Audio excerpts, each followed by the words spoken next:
Kelam datang dalam gemuruh tanpa sapa, membuat gaduh. Terdiam, pudar semua asa, terhempas tanpa jawaban. Tegar dalam awan kelabu, sendirian berlagak tangguh. Mata kecil jadi harapan, aku harus bertahan.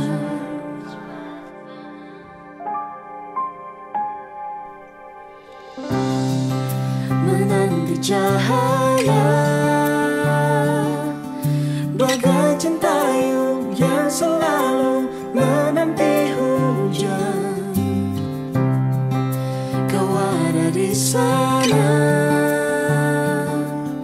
walau riuh ku tetap teduh, ku akan berlabuh. Sayap terdengar suara, tenang akan datang.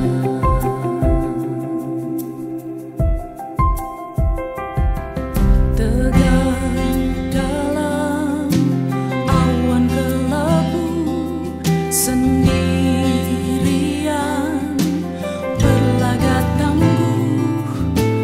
Mata kecil jadi harapan, aku harus bertahan. Menanti cahaya bagai centayung yang selalu menanti hujan. Kau ada di sana, walau riuh ku tetap teduh, ku akan berlabuh. Sayup terdengar suara, tenang akan datang.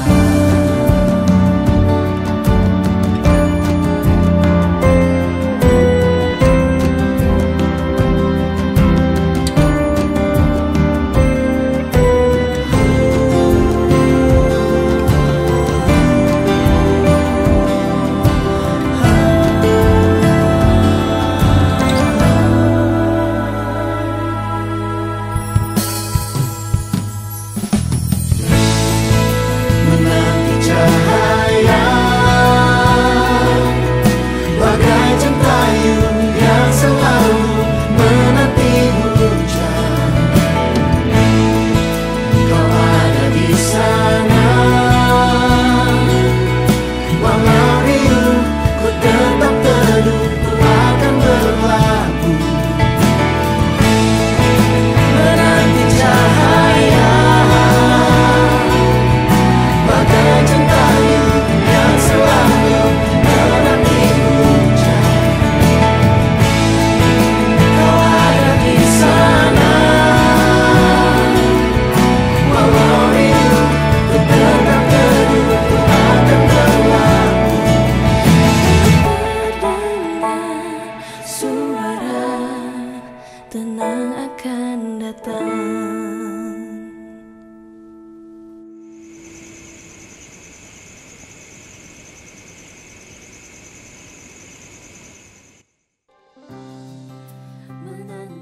Tenang akan datang adalah sebuah karya lagu dari I Praise ICC tentang pengharapan akan pertolongan Tuhan sebagai pernyataan iman yang senantiasa kita letakkan di dalam namanya. Jika saudara turut diberkati lewat lagu ini, bagikan juga link ibadah kepada rekan, sahabat, dan keluarga agar menjadi kekuatan dan berkat bagi mereka. Suara, tenang akan datang.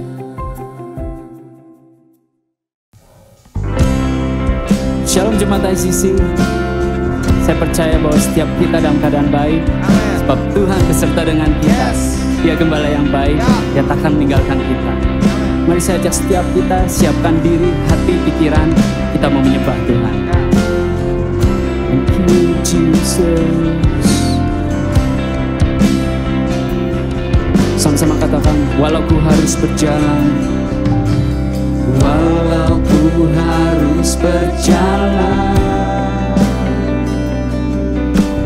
dalam lembah kekelaman, perlindungan-Mu, oh Tuhan, nyatalah bagi hidupku.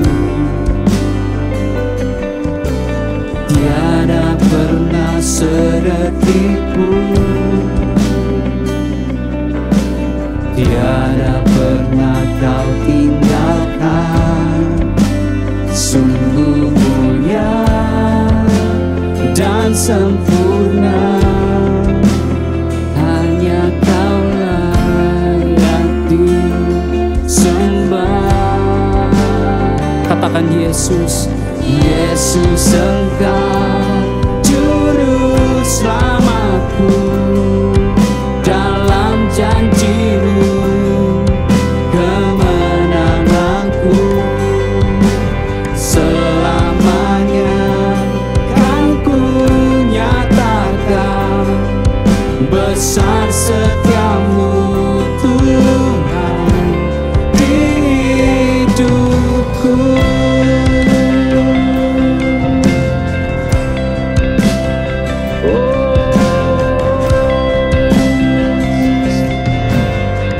Katakan, walau ku harus berjalan, walau ku harus berjalan dalam lembah kegelapan, perlindungan-Mu, oh Tuhan, nyatalah bagi hidupku.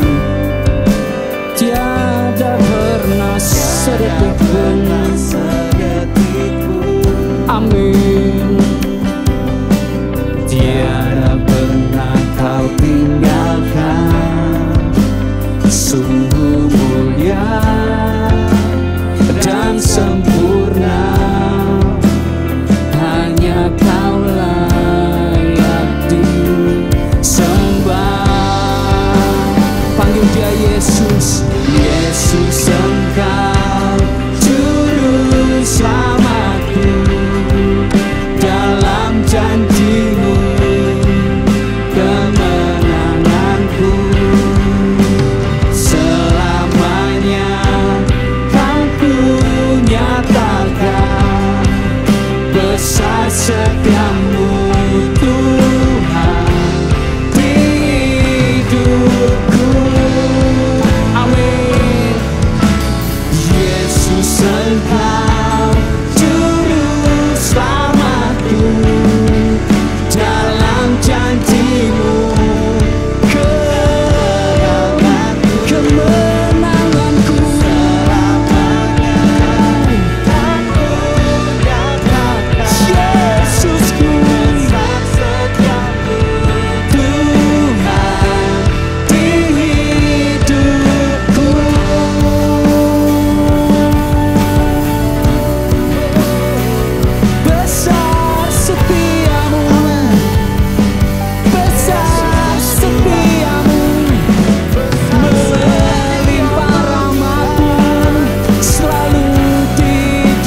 tangan kita dimanapun kita berada.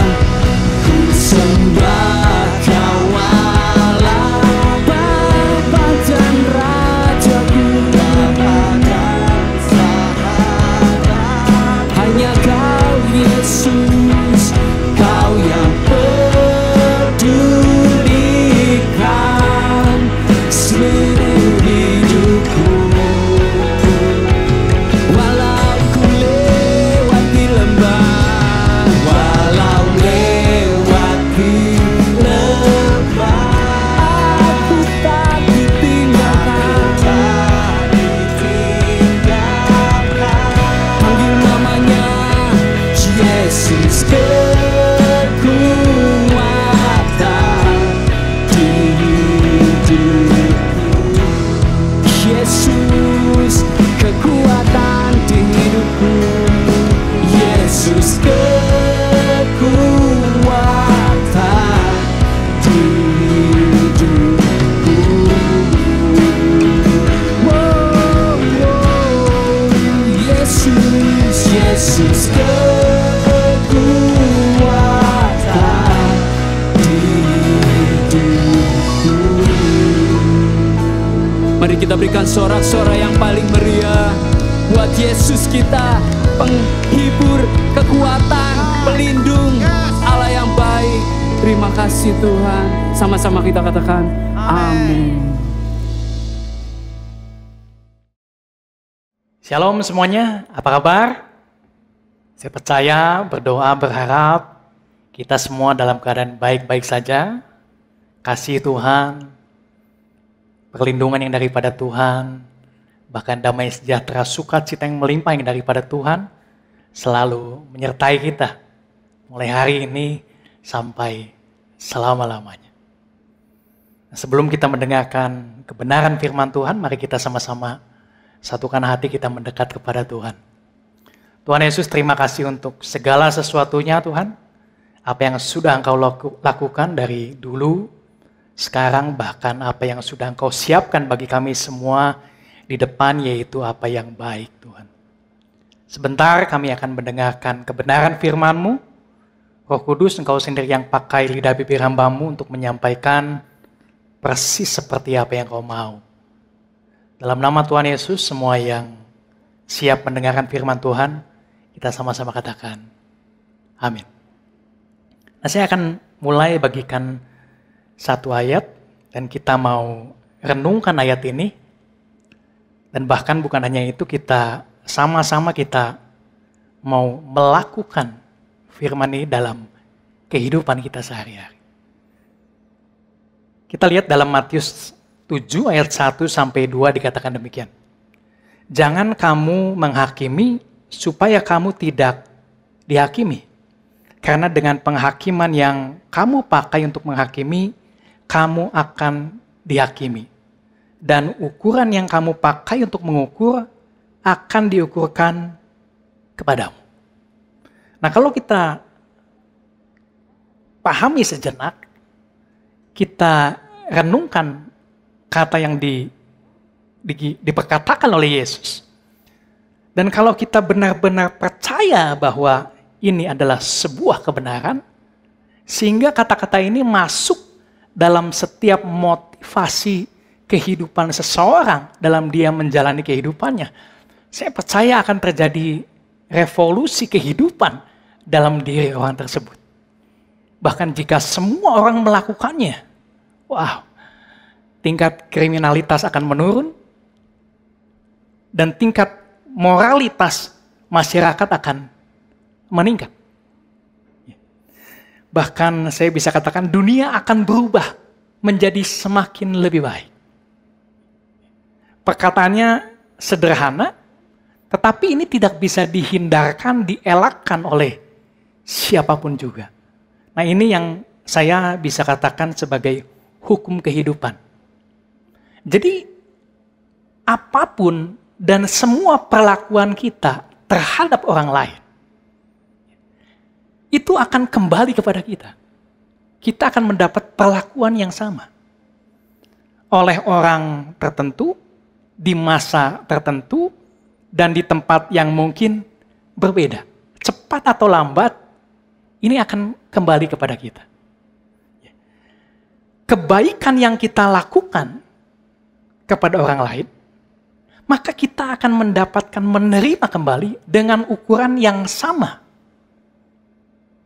Begitu juga dengan perlakuan tidak baik yang kita lakukan terhadap orang lain, ini akan kembali kepada kita, kita akan terima dengan ukuran yang sama. Tapi ini bukan berarti orang yang sama yang akan membalasnya. Ini sangat jarang terjadi. Tetapi mungkin balasan ini akan kita terima oleh seseorang yang mungkin orang ini tidak pernah tahu atas perbuatan yang kita lakukan sebelumnya. Bahkan mungkin ini akan terjadi di waktu yang sungguh sangat lama di depan. Mungkin kita pun sudah melupakan ini. Atau di suatu tempat. Tapi ini semua pasti akan terjadi. Di Amsal 22 ayat 8-9 dikatakan demikian. Orang yang menabur kecurangan akan menuai bencana. Dan tongkat amarahnya akan habis, binasa. Orang yang baik hati akan diberkati. Karena ia membagi rezekinya dengan si miskin. Berarti untuk setiap pertolongan yang kita berikan kepada orang lain, maka kita pun akan menerima pertolongan. Kalau kita melakukan kecurangan terhadap orang lain, maka kita pun akan menerima kecurangan itu. Kalau kita melakukan penipuan terhadap orang lain, maka suatu saat kita pun akan menerima tipuan itu. Kalau kita menghakimi orang lain, maka kita pun akan dihakimi. Persis sama seperti ukuran yang kita pakai kepada orang lain. Ya. Hari-hari ini saya lihat di media sosial, seringkali kita lihat ada tokoh, mungkin pemerintahan, atau orang yang dikenal oleh masyarakat luas, ketika mereka melakukan kesalahan, banyak orang yang menghakiminya. Ya. Tapi kalau kita percaya akan firman ini sebuah hukum kehidupan yang tidak bisa dielakkan. Ini akan kembali. Nah, jika ini kita lakukan, praktekkan, maka ini akan mengubah perilaku seseorang. Akan terjadi revolusi dalam kehidupan orang tersebut. Dalam seluruh kehidupannya. Nah, seringkali orang berpikir, kalau kita melakukan sesuatu terhadap orang lain, kita menghakimi seseorang terhadap orang lain, kita berpikir itu tidak akan berbalik kepada kita. Tapi kita tahu firman Tuhan katakan, ini pasti akan kita terima kembali. Seringkali orang berpikir, kalau orang itu sudah memaafkan kita, berarti kita tidak akan menerima kembali perlakuan yang kita berikan kepada orang itu. Atau mungkin orang itu sudah melupakannya. Atau bahkan orang itu sudah kita penjarakan. Atau orang itu sudah tidak punya kuasa untuk membalas kita. Atau mungkin orang itu sudah tidak ada, sudah meninggal. Ya, tapi kenyataannya kita tinggal dalam dunia ini terus berputar. Kita semua tinggal dalam dunia yang sama. Terikat dalam hukum kehidupan yang sama, yang mengikat semua orang. Sama seperti air yang akan selalu mengalir dari tempat yang paling tinggi ke tempat yang paling rendah.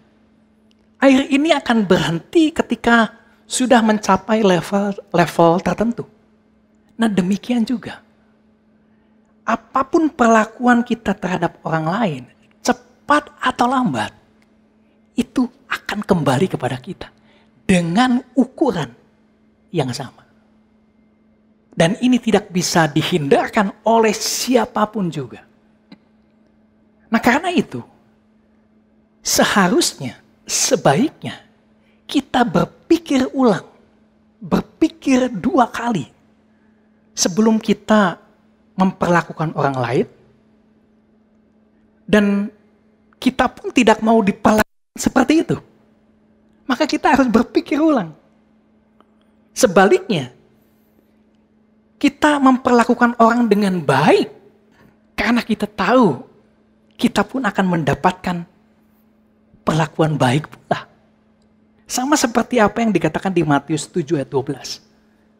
Segala sesuatu yang kamu kehendaki supaya orang berbuat kepadamu, perbuatlah demikian juga kepada mereka. Itulah isi seluruh hukum Taurat dan kitab para nabi. Namun seringkali ada beberapa orang yang komplain setelah dia melakukan perbuatan yang baik terhadap orang lain, tapi orang itu tidak membalas kebaikan yang sudah kita berikan. Jadi kita menginginkan, mengharapkan, bahkan menuntut balas jasa dari orang yang sudah kita tolong. Kita ingin orang itu mengingat kita, memberikan kita penghargaan, hormatan. Dan ini sebuah respon yang tidak baik. Kita seolah-olah menempatkan orang tersebut dalam posisi dia memiliki rasa kewajiban untuk membalas apa yang kita sudah berikan. Tapi bukan demikian, gitu. Ya. Tapi sebaliknya, kita akan terus melakukan kebaikan tanpa mengharapkan dibalas, ya, dihormati. Bahkan mungkin kita tidak mengharapkan orang itu mengingat. Dan perbuatan baik ini akan kita terus lakukan seumur hidup kita. Apakah orang itu membalas kebaikan kita atau tidak? Amin. Ya. Nah, berarti apakah kita boleh menghakimi seseorang? Karena dikatakan, jangan kamu menghakimi supaya kamu tidak dihakimi. Nah, perkataan yang Yesus katakan, ini bukan berarti kita memberikan izin untuk seseorang melakukan kesalahan. Untuk memberikan izin seseorang bebas melakukan kesalahan. Nah, kalau demikian artinya ini bisa berlawanan dengan banyak firman Tuhan yang kita baca. Bahkan kenyataannya, firman Tuhan memberikan kita izin. Untuk apa? Untuk meminta pertanggungjawaban orang atas kesalahannya. Bahkan sering juga memerintahkan kita untuk melakukannya. Nah, contohnya di 1 Korintus 5:12 dikatakan demikian. Sebab dengan wewenang apakah aku menghakimi mereka yang berada di luar jemaat?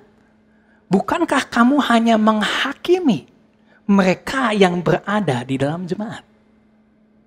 Kemudian ada ayat lain yang mengatakan kita harus menegur sesama tubuh Kristus ketika dia melakukan kesalahan, kita tegur dua mata. Supaya dia berbalik dari kesalahannya dan kita tuntun dia kembali ke dalam pertobatan. Dan di 1 Timotius dikatakan waktu kita memilih diaken penilik jemaat, harus diuji terlebih dahulu. Apakah dia memiliki nama yang baik, karakter yang baik. Gitu.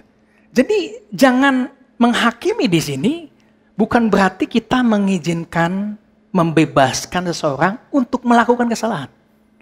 Tapi maksudnya adalah kita tidak boleh menghakimi seseorang berdasarkan aturan, berdasarkan standar kita sendiri.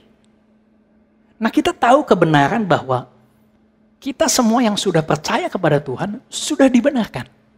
Roh kita sudah sempurna.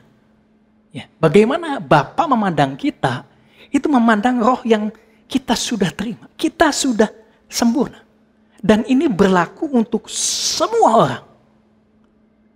Tapi kita tahu kita masih ada di dalam daging yang penuh dosa, yang bisa mempengaruhi perjalanan hidup kita sehari-hari. Nah, jadi ada kalanya tingkat kebenaran kita, kalau boleh saya katakan, itu berubah-ubah. Bisa jadi hari ini saya sukses berjalan hidup dalam melakukan firman Tuhan. Tapi esok hari saya hanya sukses setengah hari. Setengahnya saya gagal total melakukan firman Tuhan. Dan di hari berikutnya Saya sepenuhnya dari pagi sampai malam gagal melakukan firman Tuhan. Nah tapi kenyataannya begini. Apakah saya sukses melakukan firman Tuhan hari itu? Setengah sukses atau gagal? Kita tetap benar di mata Tuhan. Nah ini yang membedakan, menguntungkan kita sebagai orang percaya. Apa yang terjadi, ini hanya terjadi di dunia ini. Tetapi sekali lagi, Tuhan memberikan kasih karunia ini bukan berarti mengizinkan kita, membebaskan kita untuk melakukan perbuatan salah, perbuatan dosa semena-mena. Amin. Nah kita mengerti hal ini. Ya saya percaya kita semua sudah mengerti bahwa kita sudah sempurna di hadapan Tuhan. Tapi seringkali prakteknya kita seringkali lupa pada saat kita berhubungan dengan orang lain. Nah kita ingin keselamatan, kita ingin diampuni oleh Tuhan. Tapi ketika berhubungan dengan orang lain, kita rasa-rasanya lupa akan ini. Kita rasa-rasanya tidak boleh orang itu menerima yang sama. Tapi faktanya semuanya sama di hadapan Tuhan. Dan tanpa sadar kita membangun budaya menghakimi. Nah ini celah yang dipakai oleh iblis untuk apa? Untuk memecah belah kita sebagai satu kesatuan, sebagai satu tubuh Kristus. Dan ayat selanjutnya yang Yesus katakan, Yesus menegaskan, menjelaskan kembali maksud perkataannya dengan sebuah ilustrasi yang kita sering dengar. Dan ini ilustrasi yang sangat luar biasa apa yang Yesus katakan. Nah kita baca di Matius 7 ayat 3-5 dikatakan demikian. Mengapakah engkau melihat selumbar di mata saudaramu sedangkan balok di dalam matamu tidak engkau ketahui? Bagaimanakah engkau dapat berkata kepada saudaramu, biarlah aku mengeluarkan selumbar itu dari matamu, padahal ada balok di dalam matamu. Hai orang munafik, keluarkanlah dahulu balok dari matamu, maka engkau akan melihat dengan jelas untuk mengeluarkan selumbar itu dari mata saudaramu. Nah kalau kita renungkan baik-baik, ini seperti film kartun. Saudara suka film kartun, saya suka film kartun. Jadi saya bayangkan ada satu tokoh karakter kartun di mana ada balok di matanya. Ya. Kita sering kelilipan ya, tapi kelilipan debu. Tapi ini bukan kelilipan debu, tapi sebuah balok kayu. Dan kita tahu ini hanya terjadi dalam film kartun. Namun sesungguhnya ini terjadi juga dalam kenyataan hidup kita. Setiap orang merasa lebih benar. Setiap orang memandang orang lain lebih rendah daripadanya. Nah, dua ilustrasi yang Tuhan berikan, kedua-duanya itu sama-sama kelilipan. Ya. Artinya mereka memiliki masalah yang sama. Nah, godaan untuk menghakimi orang lain seringkali kita lakukan hanya terhadap area-area tertentu. Area di mana kita merasa lebih kuat, kita sudah menang, kita sudah punya pengertian yang jauh lebih baik. Contohnya, kalau seseorang tidak merokok, maka ia akan menghakimi seseorang yang sedang merokok. Karena dia sudah menang di sana. Dia tidak melakukan hal itu. Mungkin ada seseorang yang tidak memiliki tato, maka dia akan menghakimi seseorang yang memiliki tato. Tapi area ini bisa berubah-ubah seiring berjalannya waktu. Contohnya ternyata ketika orang tersebut sudah menikah, punya anak. Dan anaknya ternyata sudah besar, anaknya merokok juga. Nah akhirnya pada saat itu, dia area penghakimannya berubah. Atau orang yang menghakimi seseorang ketika melakukan kecurangan, ternyata satu ketika dia kedapatan melakukan kecurangan itu sendiri. Jadi apa yang Tuhan maksud menghakimi, ya, bukan menghakimi, bukan berdasarkan aturan kita sendiri, karena ini bisa berubah-ubah, ya. Dan itu yang sering kita lakukan, kita menghakimi seseorang bukan karena dia melanggar, melawan firman Tuhan, tapi karena dia melanggar aturan standar kita sendiri. Dan kenyataannya, semua orang bersalah. Semua orang melakukan kesalahan. Hanya berbeda-beda tempatnya. Kita punya kekuatan yang berbeda satu dengan yang lain. Kita punya pengalaman yang berbeda satu sama lain. Kita punya pengertian yang berbeda satu sama lain. Kita sudah menang dalam area tertentu dan berbeda satu sama lain. Tapi sebetulnya kita semua dalam lingkaran yang sama. Dan kita semua memiliki kesulitan yang sama untuk bisa hidup benar, melakukan firman Tuhan secara sempurna setiap hari. Nah, kita semua sama memiliki kesulitan itu. Saya pun sama. Saya memiliki kesulitan untuk bisa melakukan firman Tuhan setiap hari secara sempurna. Berarti kesimpulannya, kalau saya bisa katakan, kita semua adalah murid yang terus belajar. Dan kita terus menjadi murid dalam menjalani hidup dalam kebenaran. Jadi sama seperti bis dilarang mendahului yang lain. Kita pun sama, sesama murid, kita tidak bisa saling menggurui satu sama lain. Bahkan tidak ada murid yang bisa menjadi master, menjadi guru dalam bidang hidup dalam kebenaran. Tidak ada yang ahli. Hanya ada satu guru, hanya ada satu master yang sudah lulus hidup dalam kebenaran, yaitu Yesus Kristus itu sendiri. Kita semua murid Kristus. Nah, sesama murid Kristus, apa yang kita lakukan adalah kita bisa menolong satu dengan yang lainnya. Kita menjadi inspirasi. Kita bisa menjadi teladan kepada murid yang lain. Kita menjadi murid Kristus yang baik. Kita bukan selalu menginspeksi kekurangan orang lain untuk kita hakimi. Tapi kita bisa kasih contekan. Ya, dalam hal ini kita murid Kristus, kita bisa kasih contekan.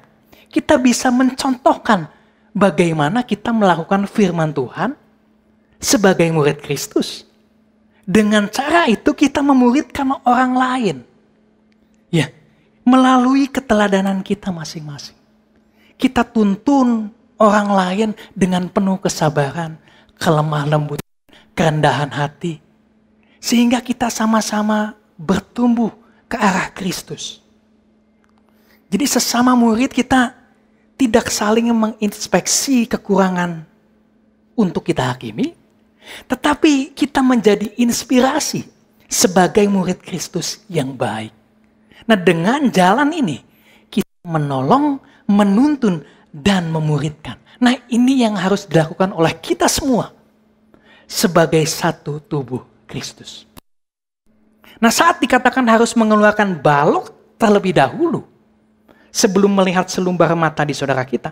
Nah, bukti kita mengeluarkan balok supaya kita bisa hakimi, bisa melihat kekurangan, kesalahan orang lain dengan lebih jelas. Tetapi ini untuk membuat kita semakin jelas melihat apa yang bisa kita lakukan untuk menolong saudara kita.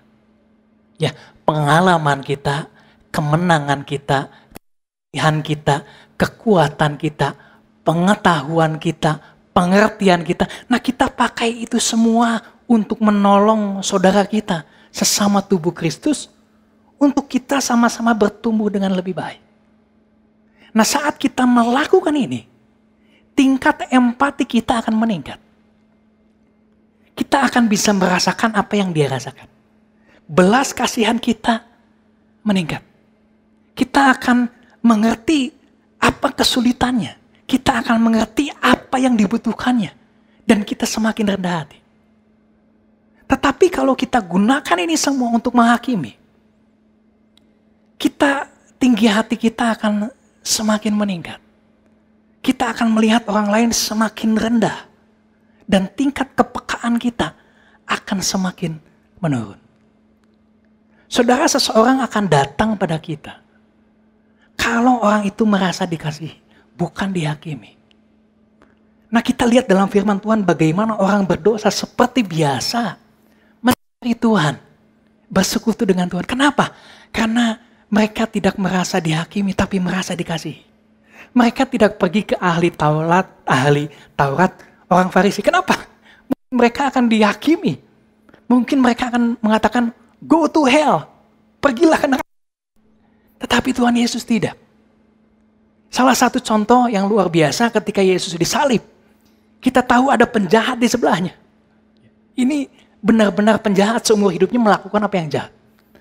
Tetapi penjahat ini berkata, Tuhan, selamatkan saya. Ingat saya kalau engkau datang sebagai raja. Saudara, apa yang Yesus katakan? Yesus tidak mengatakan, go to hell. Tidak. Tapi sebaliknya Yesus mengatakan begini, hari ini juga engkau akan bersama-sama dengan aku di dalam Firdaus. Jadi seharusnya kita membangun budaya mengasihi, bukan budaya menghakimi. Nah, jika saat ini saudara merasa belum terima Tuhan, saudara sadar saudara orang berdosa. Nah, jalan pertama apa yang saudara bisa lakukan? Saudara bisa menerima Kristus. Amin. Nah, kalau saudara sudah menjadi orang percaya, saudara berdosa, kita bisa mengaku dosa kita kepada Tuhan. Tetapi sebaliknya kalau kita merasa kita tidak berdosa, firman Tuhan mengatakan kita pembohong. Karena kita semua berdosa. Dan kalau ada orang lain yang bersalah kepada kita, kita lepaskan pengampunan. Dan kita terus melakukan kebaikan. Tidak peduli apakah kita menerima balasan, upah, penghormatan atau tidak. Dan ini kita lakukan seumur hidup kita. Dan kita akan menjadi murid Kristus yang baik. Kita akan menjadi teladan, memuridkan orang lain, menuntun mereka dengan penuh kesabaran, kemurahan hati, kelemah lembutan. Kita sama-sama bertumbuh. Dan apapun yang kita lakukan, segala sesuatunya, kita lakukan seperti untuk Tuhan. Dan di atas segalanya, kita kenakan kasih untuk menyatukan, menyempurnakan segala sesuatunya. Amin. Nah, saya akan bacakan ayat penutup di Kolose 3 ayat 12 sampai 17. Dikatakan demikian. Karena itu, sebagai orang-orang pilihan Allah yang dikuduskan dan dikasihinya, kenakanlah belas kasihan, kemurahan, kerendahan hati, kelemah lembutan dan kesabaran. Sabarlah kamu seorang terhadap yang lain, dan ampunilah seorang akan yang lain apabila yang seorang menaruh dendam terhadap yang lain. Sama seperti Tuhan telah mengampuni kamu, kamu perbuat jugalah demikian. Dan di atas segala semuanya itu, kenakanlah kasih sebagai pengikat yang mempersatukan dan menyempurnakan. Hendaklah damai sejahtera Kristus memerintah dalam hatimu. Karena untuk itulah kamu telah dipanggil menjadi satu tubuh. Dan bersyukurlah. Hendaklah perkataan Kristus diam dalam segala kekayaannya di antara kamu. Sehingga kamu dengan segala hikmat mengajar dan menegur seorang akan yang lain. Dan sambil menyanyikan mazmur dan puji-pujian dan nyanyian, kamu mengucap syukur kepada Allah di dalam hatimu. Dan segala sesuatu yang kamu lakukan dengan perkataan atau perbuatan, lakukanlah semuanya itu dalam nama Tuhan Yesus. Sambil mengucap syukur oleh Dia kepada Allah Bapa kita. Yang percaya katakan amin. Dan biarlah perkataan ini kita renungkan dan kita aplikasikan sama-sama. Kita sama-sama bertumbuh sebagai satu tubuh Kristus. pergunakan waktu yang sebaik-baiknya. Seperti untuk Tuhan, kita jalani hidup kita sebagai murid Kristus yang baik. Nah, saat ini saya mau berdoa apabila saudara belum menerima Tuhan Yesus sebagai Juru Selamat. Ini satu kesempatan yang terbaik. Dan pada saat kita menerima Tuhan Yesus, apapun yang kita lakukan di dunia ini, dampaknya hanya terjadi pada saat kita hidup di dunia ini. Tetapi setelah itu, keselamatan yang Tuhan berikan kepada kita, itu tetap sempurna. Tidak ada apapun yang dapat memisahkan kasih kita daripada Tuhan. Dan jika saudara ingin menerima Tuhan Yesus, dan firman ini berbicara kuat pada saudara, nah saya akan mendoakan saudara. Saudara bisa lipat tangan, tutup mata. Ya, dimanapun saudara berada, hadirat Tuhan bersama-sama dengan saudara. Saudara boleh ikutin kata-kata saya. Tuhan Yesus, saya percaya saya orang berdosa. Dan upah dosa adalah maut. Namun Engkau sudah mati di kayu salib untuk menebus segala dosa saya. Sehingga hidup lama saya sudah berlalu. Dan saya menerima keselamatan. Anugerah keselamatan. Dan saya dibenarkan di dalam Kristus. Dan hidup saya yang lama sudah berlalu. Dan mulai saya menerima Engkau sebagai Tuhan, sebagai Juru Selamat dalam kehidupan lama saya. Mulai hari ini dan sampai selama-lamanya. Amin. Haleluya. Selamat datang. Selamat bergabung dalam keluarga Allah, dalam kerajaan Allah. Nah, saya percaya saat ini Tuhan pun sudah menyediakan berkat bagi kita semua. Mari kita angkat kedua tangan kita. Kiranya berkat, kasih setiap perlindungan, damai sejahtera, bahkan sukacita yang melimpah yang daripada Tuhan, memenuhi kehidupan kita semua. Mulai hari ini sampai selama-lamanya. Dan apapun yang kita perbuat, Tuhan akan buat kita berhasil. Dan kehidupan kita selalu memuliakan nama Tuhan. Dan semua yang percaya sudah menerimanya. Sama-sama katakan, amin. Tuhan Yesus memberkati. Matur nuwun sampun nderek pangibadah dinten menika. Gusti Yesus berkahi.